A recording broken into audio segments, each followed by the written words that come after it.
Hey YouTube, my name is Brayden, and welcome back to Killer Movies.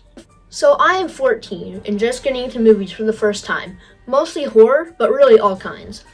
This channel is where I talk about movies I am discovering, what I like about them, and which ones I would recommend for you to watch if you are just starting your movie journey as well. Today, I'm going to be talking about The Crow, which was released in 1994 and directed by Alex Proyas. The Crow is rated R, which means 17 plus. The reasons why it is rated R is because it has moderate nudity, some sexual references, extreme violence such as like people getting killed or injured in bloody ways. There's severe language and severe use of drugs. So I love this movie and I wish I could recommend it to everybody. But unfortunately, it is rated R, and I have to respect the rules. So, if you are under the age of 17, I want you to ask your parents if you can watch this movie. The summary of this movie is, after he and his fiancée are murdered, musician Eric Draven is resurrected from the dead by a crow to take revenge against his murderers. Now onto the actual review of the movie.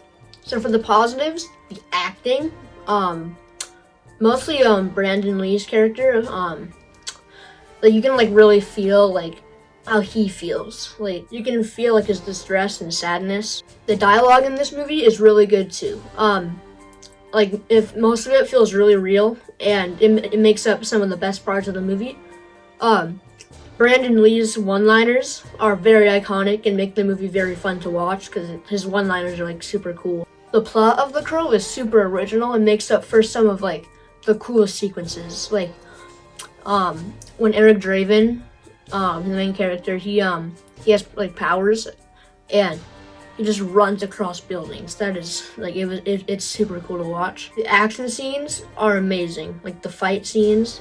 Brandon Lee, I think he did most of those stunts himself, which is really cool. And the characters of this movie, like mostly like the side characters are really interesting and like give the movie a lot of charm. And obviously, Eric Draven is not one of the most, but he's a very iconic character. Mostly his outfit is mostly the reason why. Like he's got like the makeup on and the cool suit. So like his suit, I feel like resembles like the darkness of the movie because obviously his suit is like very black and the movie is kind of dark. Now I can't discuss this movie without talking about the tragedy that happened behind the scenes.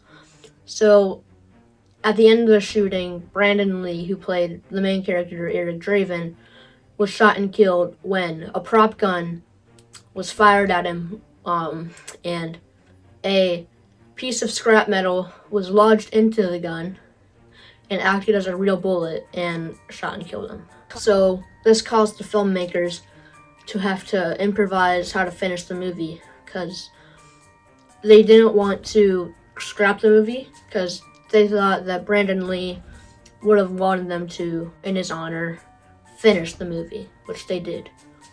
And to do that, they used CGI to put Brandon Lee's face on another actor and keep the movie going. The soundtrack of this movie is very iconic. So it's got songs from bands such as The Cure, Rage Against the Machine, Ice Nine Kills, and Stone Temple Pilots.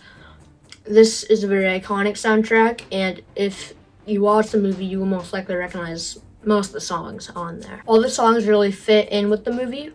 In my opinion, if they took away all the music, I do not think the movie would have been as good as it was, or as it is, because the music gave it a lot of life. The atmosphere of this movie is very like dark and dismal, but it has some lighthearted moments, such as what I could think of as the most lighthearted moments are when Eric Draven and Sarah like meet up and like they reunite after Eric Draven's death. I think it is very lighthearted.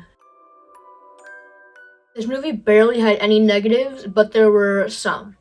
So the dialogue, like just a little bit of the dialogue, was a little bit out of place. Like with some of the criminals, some of their dialogue was just a little weird and not really didn't add anything to the movie. And then there was a side character that they introduced at the beginning, and it seemed like they were gonna have many like a storyline for that character, but it just never happened and left me kind of disappointed. So overall, I would say this is one of my favorite action/thriller movies I've ever seen. It's a timeless classic that I would say is pretty much done perfectly. There's almost nothing bad about it. My rating on this movie out of 10 is going to be a 9. As of now, which is October 5th of 2025, you can watch this movie for free on Pluto TV and pay for it on Amazon Prime, YouTube, or Apple TV. I would definitely recommend streaming this. And then if you want to buy this movie physically, it is on Blu-ray and 4K. Well, that's it for today, YouTube. Another movie down, a million more to go.